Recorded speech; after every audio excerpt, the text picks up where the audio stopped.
Hi, everyone. Welcome to the Biz Dev Podcast, the podcast about developing your business. I'm David Baxter, and I am joined with retired professional wrestler Gary Voigt. How's it going, man? What was your name again when you were on the big in the squared circle? Do you remember? Yeah, the ninja who shall not be named. Oh, nice. A little Voldemort action. Nice, Yeah. nice. See, Ricky the Dragon Steamboat was my hero, so I wanted to do Oh, something dude, along flying those from the lines. top rope. I'm a small That's guy, but yeah, Rey Mysterio. Did you wear your luchador mask?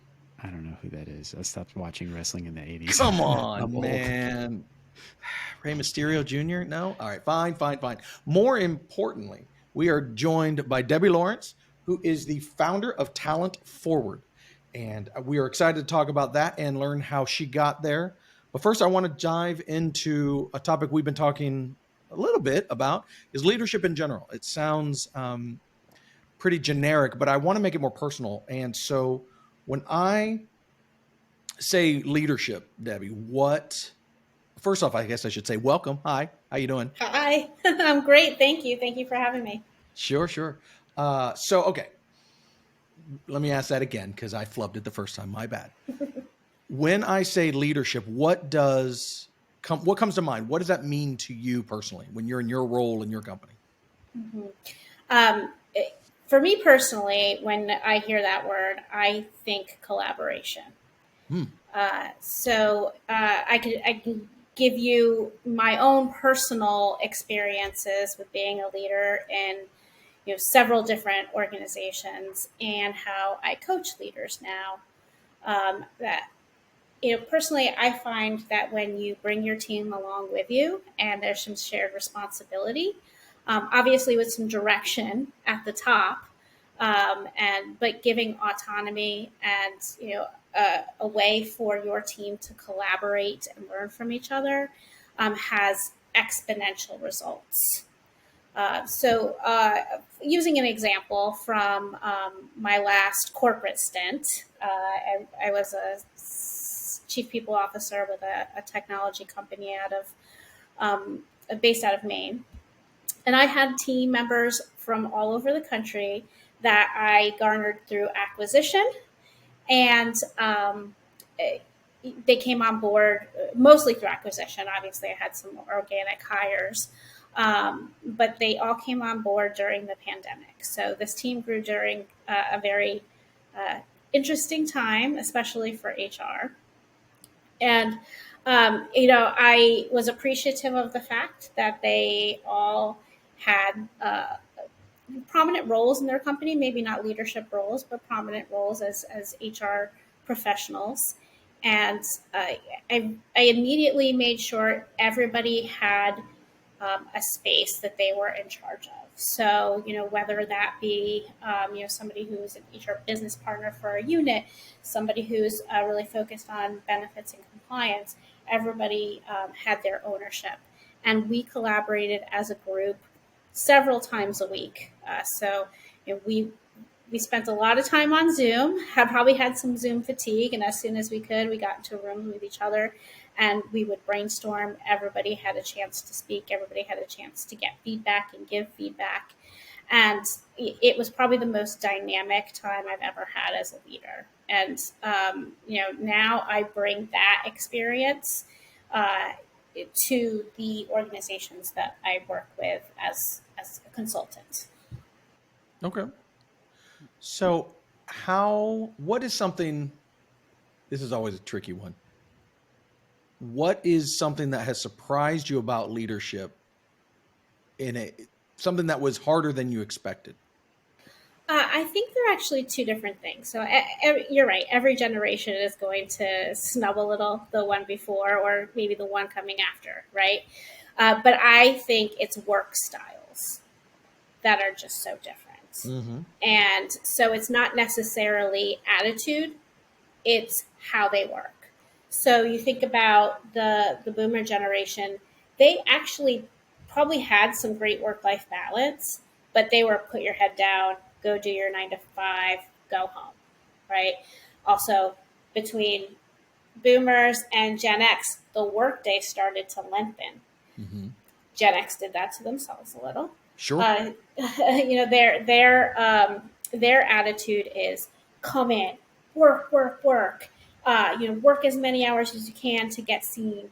Uh, Climb the corporate ladder, get more things, and which is a little, the get more things is a dramatic shift from the generation before them, right?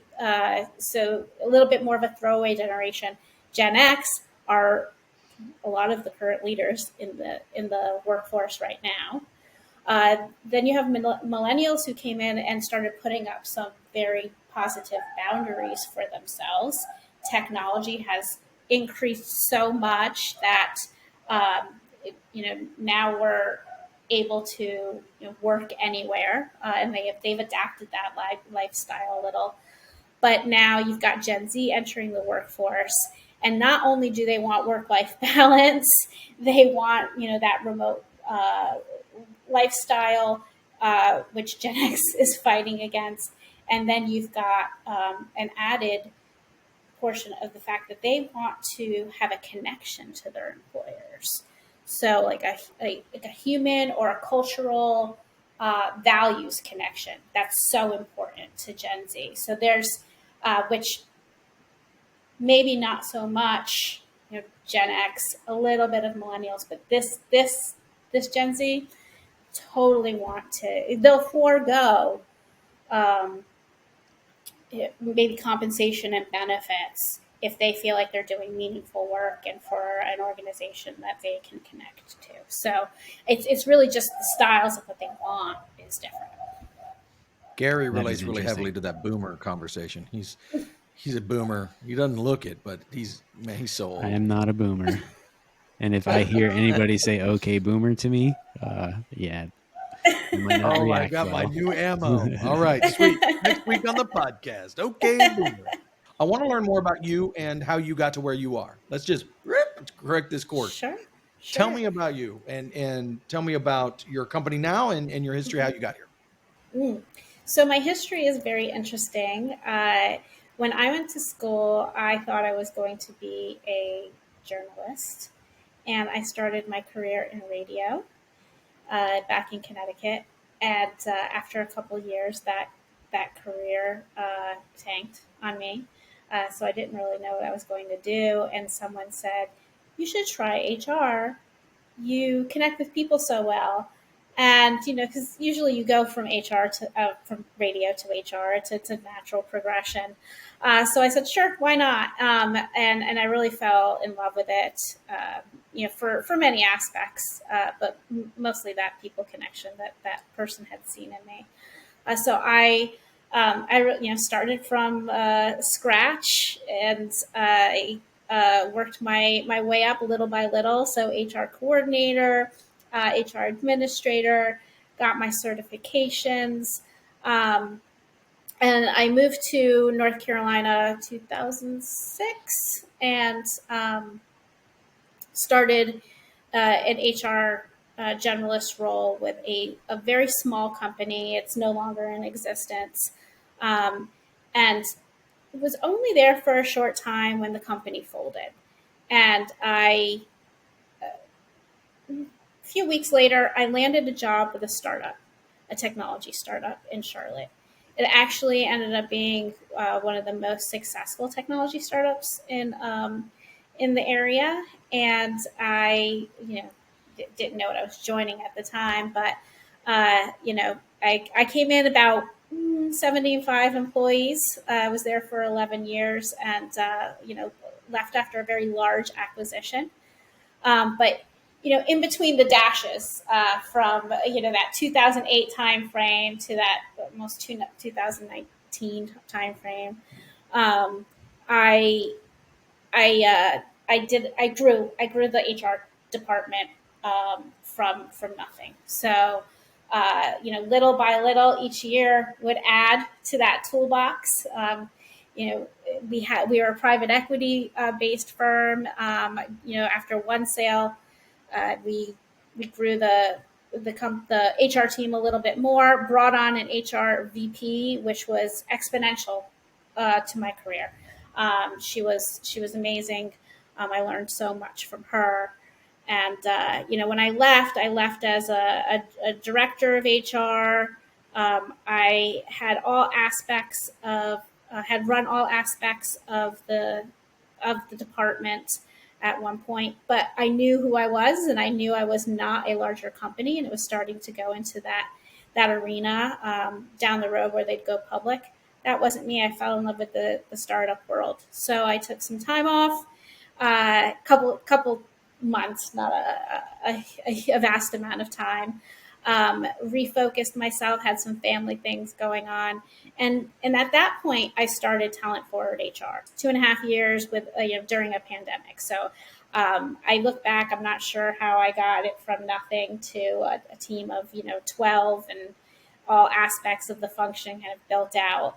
But I knew at that point, I really wanted to try again and get back into doing my own thing and really focus on small businesses and startups. That's where my heart is. I think that's an arena that doesn't get a lot of love out there. They don't have the resources to get the talent that they need to accelerate. So I'm going to ask a really dumb question. Mm-hmm. What is HR? I mean, I know what it is, human resources, I know, but practically speaking, what does that mean? Well, I think two things. One, it is the foundations of the employee experience for an organization, and that's just not the experience for themselves, but the experience for their families. So, making sure you've got sound compliance, sound policies and procedures that support the employee, their family, and their career growth. So that's kind of the basic function. The second aspect of it, and I actually hate the term HR. I know everybody has coined a bunch of different terms for the field. I like people and culture. I don't think culture is the sole responsibility of the team, but I think they influence it and they nurture it.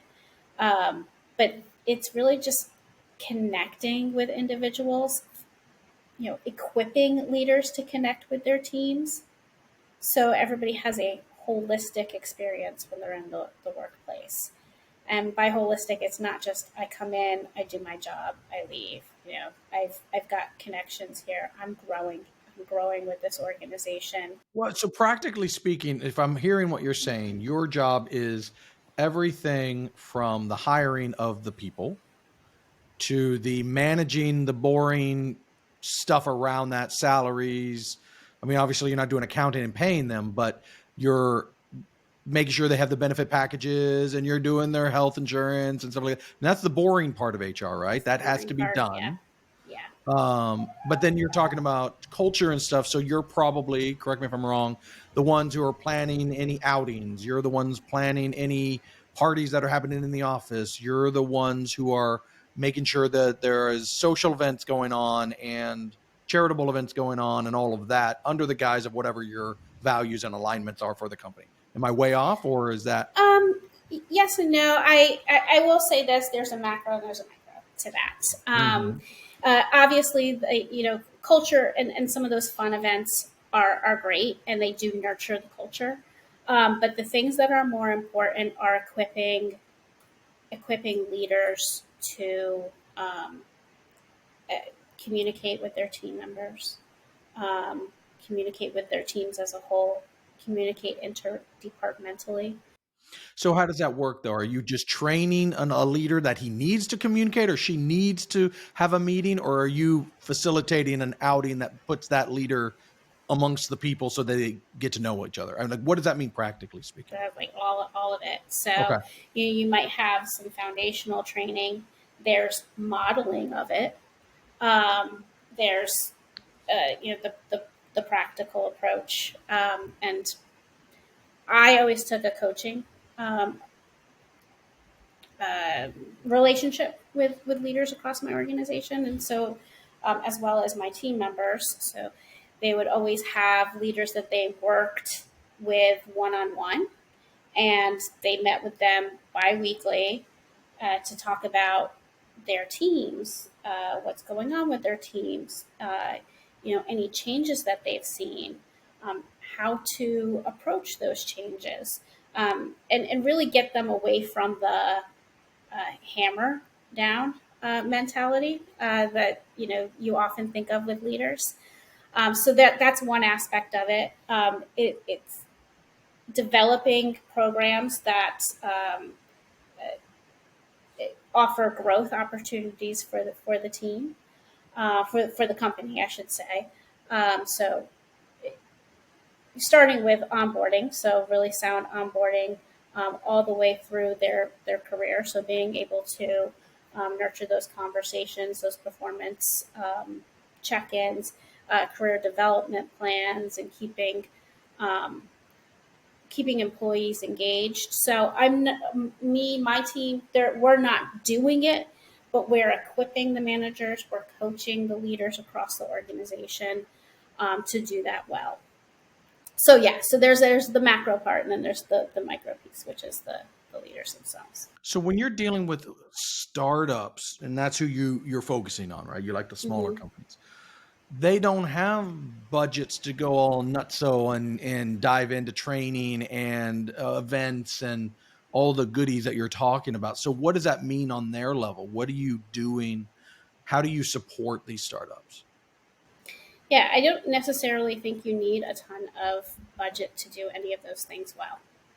Okay, so going back to having those relationships with the leaders. So when I work with my startups, first of all, I need to make sure that I'm aligned with them from a value standpoint. If I'm speaking with a startup who, hey, this is my baby, and let's acknowledge it is their baby, but they need hands and feet to get their baby off the ground, and they are not going to take feedback. They're not going to give autonomy to some of their team members. It's not going to be a fit. So that's where I start. I have to start to make sure that I align with their philosophy, their mentality. I think the best way to approach this is to give you an example of one that I'm working with right now. It is a startup that started in 2017 by two college students. So they're about five years out of school, and they're doing more right than I have seen individuals with years of experience. Am I frozen? Because I thought you guys were frozen for a second. Okay. And what they do right is the communication piece. So it is, and I haven't had to actually give them too much guidance for adjustments. Every week, there's an all hands. It's a town hall. Everybody gets to present on what they're working, what work they've done throughout the week, what challenges they've had, what their needs are, what successes they've had, and then, hey, open feedback. They also have an opportunity if they have an idea. It's great you have an idea. Come with an idea, with a plan of how you're going to carry this out with results. And I have seen such amazing innovation come out of this team just because they had someone say, I trust you, put the plan together. It doesn't have to be me. You mentioned earlier too that you were in HR in smaller companies and larger companies, and then extremely large companies, and then you wanted to get back to the smaller startup thing. Now, just because of the amount of tech layoffs and huge companies that are getting rid of people lately, and you'll see memes and stuff like that, but HR often can be perceived as like, HR is not working for you, they're working for the company. So maybe that's not your best route I don't know if it's not don't trust them, or they're not really, helping you as much as they say. I'm wondering if that level of, I guess, acceptance or trust from the employee is very different between a large corporation and in a small corporation or a startup. And I'm just assuming, based on the size alone, that there are far more barriers between the employee and the actual connection to people in HR. So that kind of makes that, I guess, feel like HR in a large corporation is working more for the large corporation and doesn't care about the employee. Is that like a hurdle you've had to like deal with in the past? And is that one of the reasons why you like working with smaller companies now? Yes, absolutely. In a large organization, you're often pigeonholed into specializing in one area of HR, and then you employees get tossed around. So, okay, Debbie might be my Then face. you just become the person that handles their health insurance, or then there's a different Yes, yes. person that you There's ask about for this. And who knows how many yes, vacation days I have left, and it's not an right. actual. Okay. The partnership is just not there. The human connection is just not there, and that's just not something that I thrive. That's not an environment I thrive in. And some people do, and they do well. And I'm not saying that every large organization is like that. A lot of them do it well, so I don't want to knock them. It's just not the environment that I We're thrive just in. painting broad strokes of Yeah, stereotypical stuff that we're seeing. yeah. I'm just trying to think, as a startup guy myself, I have never thought of HR as something. I mean, I need practical parts, but I know when I need sales, right? And I got to go hire a sales guy. I know when I need a lawyer. I know when I need an accountant. When do I need an HR person? Pretty early. But it doesn't necessarily have to be somebody who is full time. It could be a business partner like myself. I'll tell you the reason why you need to do that early. Yes, for some of the practical things. Let's just get that out of the way. A lot of startups or small businesses don't know what they don't know, and they're not compliant in several ways. Oh yeah, we Um, we found that out the hard way. Sure. A yeah, danger to the startup themselves. Yeah. yeah. So my approach always is, hey, we're going to have a partnership. However, let me do an overall deep dive into your policies, procedures, practices, etc. Let's get you compliance first, because we can knock that stuff out really, really fast. Then let's start hitting, what's going well, what's not going well, and that's a lot of time with employees, um, especially talking to employees as much as you can face to face. I mean, you probably hear a lot of companies do surveys. Surveys are great. And they're actually sometimes like the starting point to conversations, but they shouldn't replace them. And nobody ever believes that they're actually anonymous. Right, right. And I'll tell you that I always say the best way to make sure that they're they're trusted is to do what you're going to say afterwards and follow up frequently. Because if you roll out results and say, "Hey, we're going to do these things," and you don't talk about it regularly, and the progress, I guess, that you're making, no one will take them again. Yeah. So I'll tell you, whenever I've done that's an area that whenever I've done surveys, I've always had very high participation and even higher participation later, just because of that approach. But yeah, it doesn't replace the one-on-one. So as in some small businesses too, they're often very familial and not just relationship wise. They just start to get that kind of, that's their culture. They'll hear, "Oh, well, one big family." But what happens is in families get dysfunctional and they don't always talk to each other. However, me coming in and being somewhat of a neutral party that they can talk to, that they get results out of, that's important to them. So that's always my approach. Let's get the compliance stuff done, and then let's start on the interpersonal stuff with your team members. So yeah, it's not been a function I think that a lot of startups have thought of early. But if you are thinking, especially if you're thinking about growing, um, whether organically or through acquisition, you want to do that early because it's really hard to. Are you also involved in hiring for the smaller companies that you're working for, or is that something where typically they're not hiring too often? And if they go on a hiring, like, if they're growing and they need to add 5 or 6 new people, are you involved in that? I am.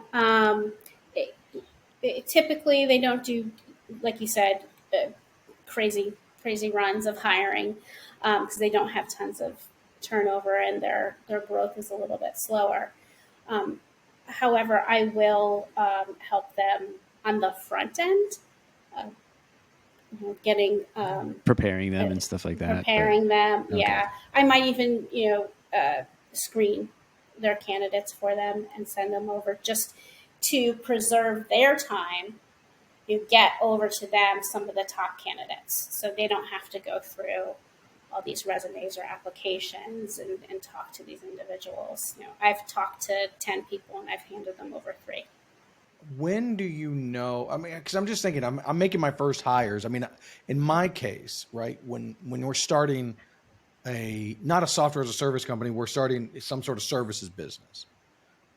Where I guess I don't understand is I know, okay, I'm getting busy. I need to hire another dev. Okay, I'm getting busy. I need to hire a PM. Okay, I need to make pretty things and squares and circles like hire Gary, right? I need those. That was a little dig there. He enjoys that. Oh no, I couldn't tell at all. I just wanted to make sure it was clear. I know when I need those people, and I'm still struggling with the thought of, unless I've got major culture issues, which as a leader, that's supposed to be top of mind anyways. Maybe I'm a bad leader, fine, right? But culture is like that's my bailiwick. That's what my heartbeat is to take care of my people. So, except Gary. So I'm not understanding. Either I'm bad at that and I need you. I get that. That's fair. Some people aren't good at that. Or I'm not compliant, then I need you. Totally get that because we were not compliant until just recently. Um, don't listen to us lawyers. But how do I know I need you? Right? I don't get. That's not pinging me. When does a company like mine? I get when you're large and you need to manage this, that, and again, I'm thinking purely practical stuff. But it's almost like you're mixing your business, and maybe this is what's unique about you, with almost like a business consulting kind of thing, right? It's not just here's the practical stuff that HR's got to do, but here is also the dude, you stink at culture. Here's how I can fix that. I mean, does that make sense? So, Mm-hmm. Yeah. So we haven't really dove into my business model. I come in. Sorry, I come in as as a people and culture, like your people and culture hire. So, but I am functioning mostly in a very part time basis because you don't need the function full time, sure. but you need the help. And I get your practices in line.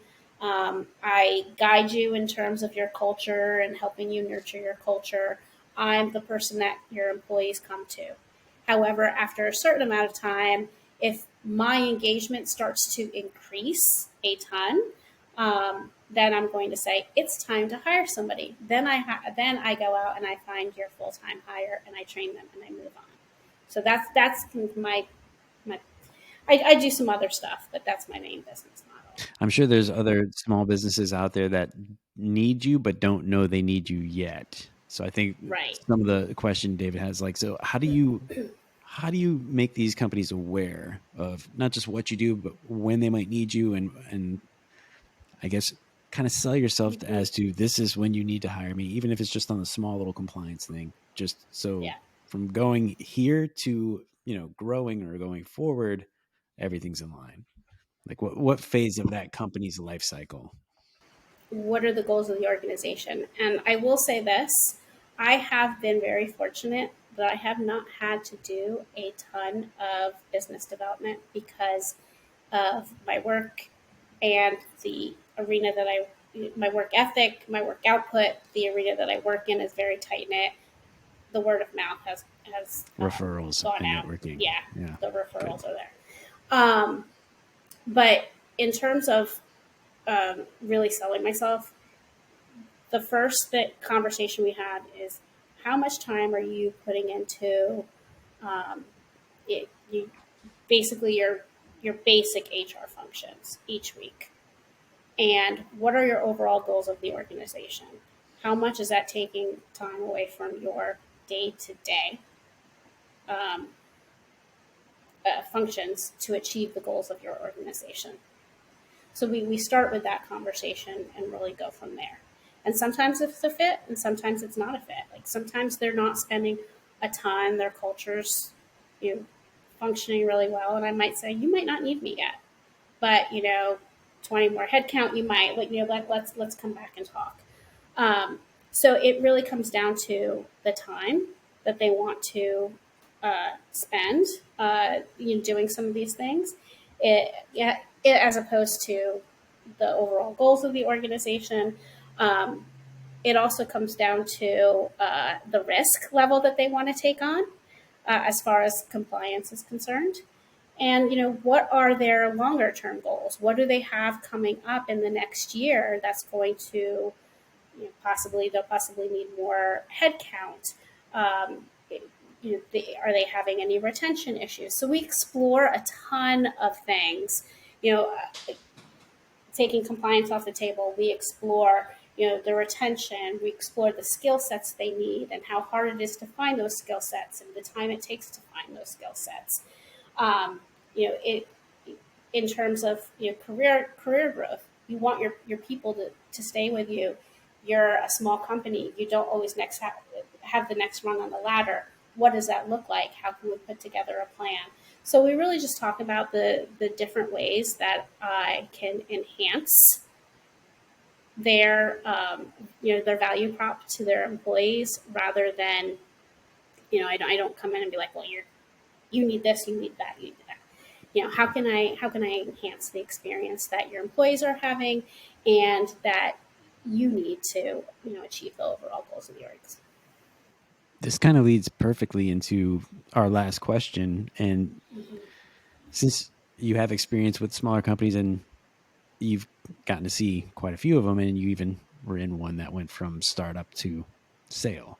From everything you've seen, can you give us 3 pieces of advice for any entrepreneur, new business, or someone starting a small business that might set them up on a path for either just sustainability or success in the future? Just 3 pieces of advice. Yeah, absolutely.